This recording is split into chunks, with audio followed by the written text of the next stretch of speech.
winter wind whipped across the barren construction site, a landscape of mud, exposed earth, and skeletal steel beams that cut through the gray Midwestern sky.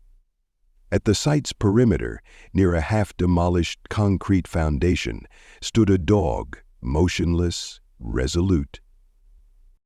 He was a weathered creature, a mix of shepherd and something older, with fur the color of weathered cedar and eyes that held an impossible depth of memory.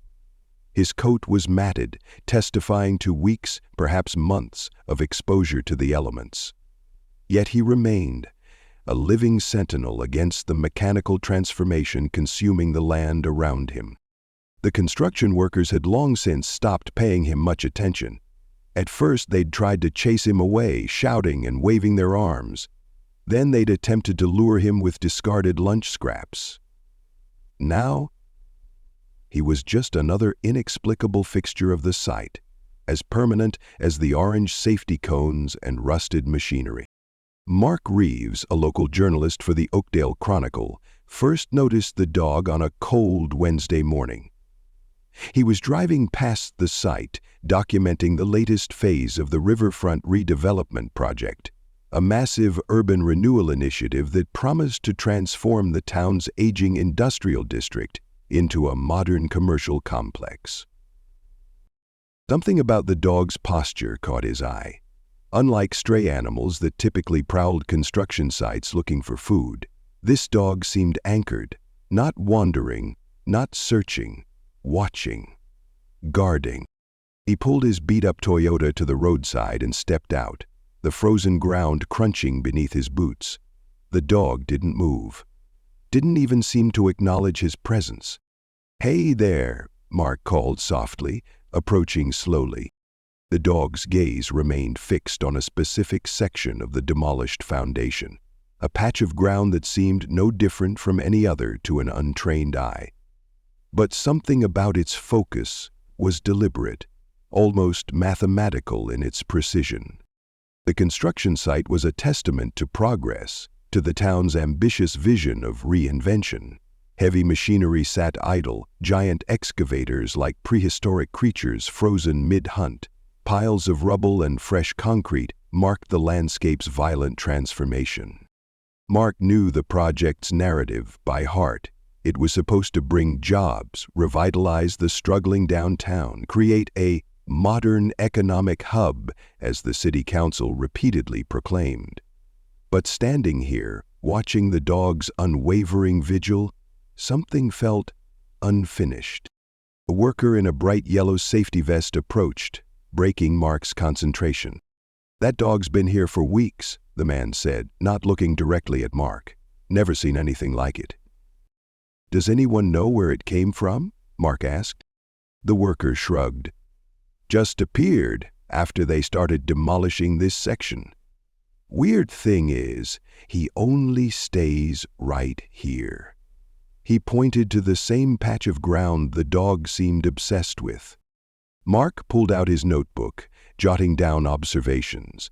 The worker's casual indifference contrasted sharply with the dog's intense focus. What could be so important about this specific patch of ground? As if sensing the scrutiny, the dog shifted slightly, not moving from its spot, but adjusting its stance. A subtle movement that spoke of intentionality, of purpose. The construction site hummed with potential energy, the promise of new buildings, new economic opportunities. But the dog seemed to represent something else, a connection to something buried, something forgotten. Mark felt the first stirrings of a story, not just about urban development, but about memory, about loyalty, about the things that remain when everything else is torn down. "What's your story?" he murmured, more to himself than to the dog. The dog continued its vigil, unblinking, rooted to a patch of ground that held secrets only it seemed to remember. The fluorescent lights of the local historical society flickered against aging file cabinets as Rachel Summers spread her notebook across the worn oak table. Her fingers traced the edges of faded photographs, each image a fragment of the mystery that had begun with the dog's inexplicable vigil at the construction site. Local residents had been hesitant at first, their responses guarded and fragmented. But as Rachel's reputation as a compassionate local journalist who gave voice to overlooked stories grew, conversations began to unfold like carefully preserved documents. Margaret Holloway, an elderly man named Frank Peterson, had told her earlier that morning, his weathered hands trembling slightly as he stirred his coffee. She was the last one living on that plot before the development company bought out the entire block. Rachel had learned that Margaret was more than just a name. She was a thread connecting decades of neighborhood history, a woman whose life seemed intrinsically woven into the very ground now marked for demolition. The archival records revealed a complex narrative. Margaret had inherited the small property from her parents, who had themselves received the land through a complex history of local settlement. Her family's roots in the community stretched back generations, a testament to resilience and continuity that corporate development threatened to erase. Photographs showed a younger Margaret, vibrant, defiant, with eyes that seemed to challenge the very notion of progress that now sought to displace her memories. Her modest house, surrounded by a carefully tended garden, stood as a silent rebellion against the encroaching urban landscape. Local records indicated that Margaret had fought the development corporation's initial purchase attempts for years. Her resistance wasn't just about property. It was about preserving a community's collective memory. The dog's persistent presence at the site now seemed less mysterious and more like a continuation of Margaret's own stubborn spirit. She never had children, Mrs. Rodriguez, a neighbor, had confided, but that dog was family to her. Rescued it years ago from the streets, nursed it back to health. Each conversation added another layer to the emerging narrative. The dog wasn't just an animal, it was a living testament to Margaret's life, a breathing memorial to a story that corporate interests were eager to bulldoze into oblivion. Rachel's journalistic instincts burned with a familiar intensity. This wasn't just a story about urban development or a displaced elderly woman. This was about the violent erasure of community histories, the casual brutality with which progress often trampled individual narratives. Her notebook filled with fragmented accounts, each interview revealing another subtle connection. The development corporation's representatives had been less cooperative, their responses carefully scripted and evasive. Standard urban renewal project, a corporate spokesperson had said, his voice devoid of any genuine emotion. Absolutely routine procedure. But Rachel knew nothing was ever truly routine when human lives and memories were involved. The dog remained her most compelling evidence. Its continued presence at the construction site was no coincidence. It was a sentinel, a living marker of a history that refused to be silenced. As the afternoon light filtered through the Historical Society's dusty windows, Rachel realized she was constructing more than just a journalistic investigation. She was assembling a memorial, piece by fragile piece, to a life that corporate ledgers would reduce to a mere property transaction. Margaret Holloway's story was waiting to be told, and the dog, that loyal, persistent creature, would be her primary witness. The investigation was just beginning, but Rachel could already feel the weight of an untold story pressing against the edges of official narratives, demanding to be heard. The county archives felt like a tomb of forgotten stories, dusty and silent. Mark Reeves spread out the yellowed documents across the research table, his fingers tracing the faded edges of old property records and municipal maps. Each paper was a fragment, a whisper of the land's history that the riverfront redevelopment project seemed desperate to erase. Margaret Holloway. The name kept surfacing in fragments, connecting like pieces of a fractured mosaic. Mark had spent days piecing together her story, interviewing retired postal workers, longtime neighborhood residents, and combing through decades of local records. She was different, Eleanor Thompson, a 78-year-old retired school teacher, had told him 2 days earlier. Margaret wasn't like other folks. She knew this land's story before anyone else did. The municipal records revealed a complex narrative. The construction site wasn't just empty ground waiting for progress. It was a palimpsest of community memory. Margaret's family had owned this land for generations, a small plot that represented more than just real estate. It was a repository of community history, a living connection to the town's agricultural roots. Mark's investigation had uncovered something more troubling. A series of land acquisition documents showed a pattern of systematic displacement. Small property owners, many elderly and from generational farming families, had been gradually pressured to sell their land. The language was clinical, bureaucratic, urban renewal, infrastructure development. But Mark recognized the underlying mechanism of erasure. Outside the archive windows, the winter light was thin and metallic. The dog's image haunted Mark's peripheral vision, always watching, always waiting. During his research, he'd learned from old neighborhood gossip that the dog had belonged to Margaret. A shepherd mix, weathered but unbroken, just like the stories he was uncovering. A photograph caught his attention. Dated 1962, it showed Margaret as a young woman standing on the very ground now being demolished. Her expression was defiant, her hand resting on a fence post that no longer existed. Behind her, fertile farmland stretched toward a horizon now cluttered with construction equipment and urban infrastructure. The corporate records from riverfront development were maddeningly sanitized. Emails and reports described the site in cold, mathematical terms: square footage, potential revenue, development projections. Nowhere was there mention of the human stories, the generational memories being bulldozed into oblivion. Mark thought about the dog. Its persistent vigil wasn't just an animal's behavior, it was a form of resistance, a living memorial to a history that corporate progress sought to erase. A notation in Margaret's medical records caught his eye. She had passed away 6 months before the demolition began, her small property suddenly becoming prime real estate after her death. The timing felt suspicious, another thread in a complex tapestry of displacement. Local historian Dr. Robert Jenkins confirmed Mark's growing suspicions during a phone interview. These development projects often target vulnerable communities, he said. The elderly, generational landowners who might struggle to navigate complex legal challenges. Margaret's case isn't unique, it's systemic. The dog's continued presence at the construction site was no longer just curious.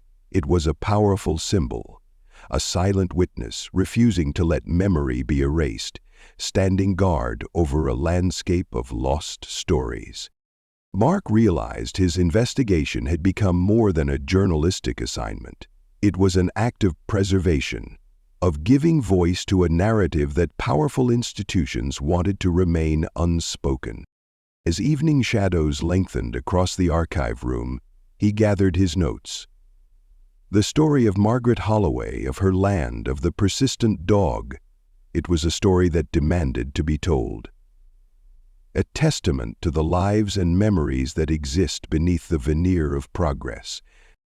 Outside, somewhere near the construction site, a dog continued its vigil, watching, remembering, waiting for someone to listen. The fluorescent lights of the Riverfront Development Corporation headquarters cast a clinical glare across Mark Reeves' notebook.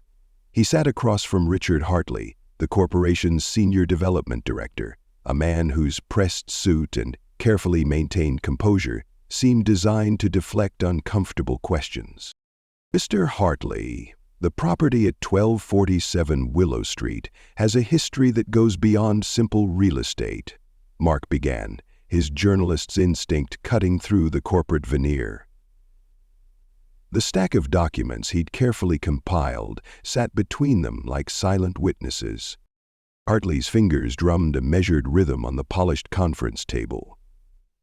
Mr. Reeves, Every development site has a story, but progress requires us to look forward, not backward. Mark knew this was more than just another development story. The dog's persistent vigil at the construction site, Margaret Holloway's suppressed history, the whispered conversations he'd collected from longtime residents. They all pointed to something deeper. He pulled out a series of historical documents, old property records and carefully annotated interviews. The Holloway family owned this land for 3 generations. Your development is not just demolishing a building, you're erasing a community's memory. Outside, the winter light cast long shadows across the city. Mark thought of the dog, still maintaining its watch at the construction site, a living testament to a story that refused to be forgotten. Hartley's demeanor shifted subtly. A micro-expression of discomfort flickered across his face. Our project is about urban renewal. We follow all legal protocols. Legal isn't the same as ethical, Mark countered.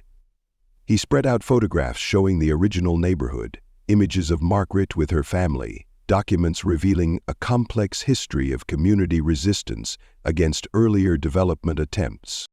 The most compelling evidence was a series of letters Mark had discovered in the municipal archives. They revealed a deliberate pattern of systematic displacement, with marginalized community members consistently pushed out to make way for corporate interests. The land your corporation is developing wasn't just an empty lot, Mark explained. It was a living, breathing community space.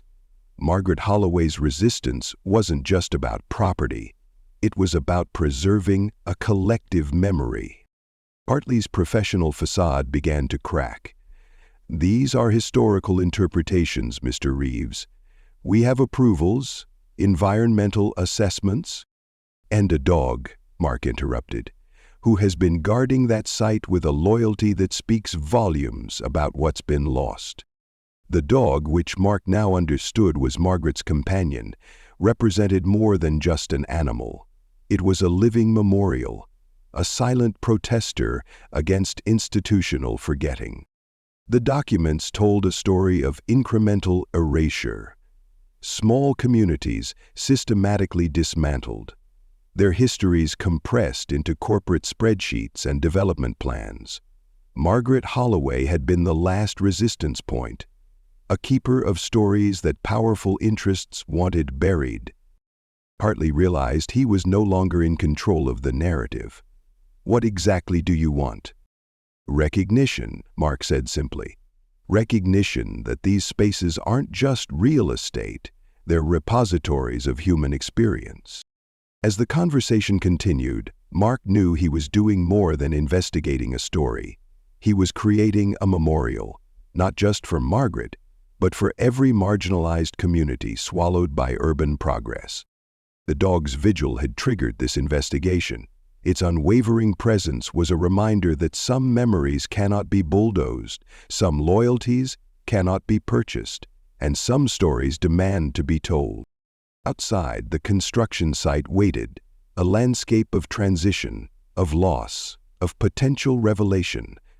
And somewhere among the debris and nascent structures, a dog continued its watch, guardian of a story waiting to be fully understood. The winter light cast long shadows across the construction site, where memory and truth converged in a moment of profound revelation. Mark Reeves stood beside the weathered dog, now more than just an observer, but a witness to a story that would reshape the town's understanding of its own history. The final pieces of Margaret Holloway's narrative had fallen into place like fragments of a shattered mirror, each shard reflecting a different aspect of injustice. Mark's investigative files lay spread across a makeshift table in the local community center, documents that told a story far more complex than a simple land development project. The dog, Margaret's faithful companion, sat motionless, its eyes fixed on the ground where her home once stood. It was as if the animal carried the weight of an entire community's forgotten memories. Mark understood now that this wasn't just about a piece of land or a corporate development. This was about erasure, about the systematic silencing of generations. "We've confirmed everything," Mark said softly to Rachel Summers, who stood beside him, her journalistic instincts tingling with the significance of their discovery. The documents revealed a calculated pattern of land acquisition that targeted elderly property owners, with Margaret's property being the last piece of a decades-long puzzle of displacement. Medical records, hidden correspondence, and land transaction documents painted a stark picture. Margaret hadn't simply sold her land. She had been systematically pressured. Her resistance met with increasingly aggressive tactics from the riverfront redevelopment project. The suspicious circumstances of her death, initially ruled as natural causes, now appeared far more sinister. The community center was packed. Local residents, initially skeptical, now listened with a mixture of anger and grief.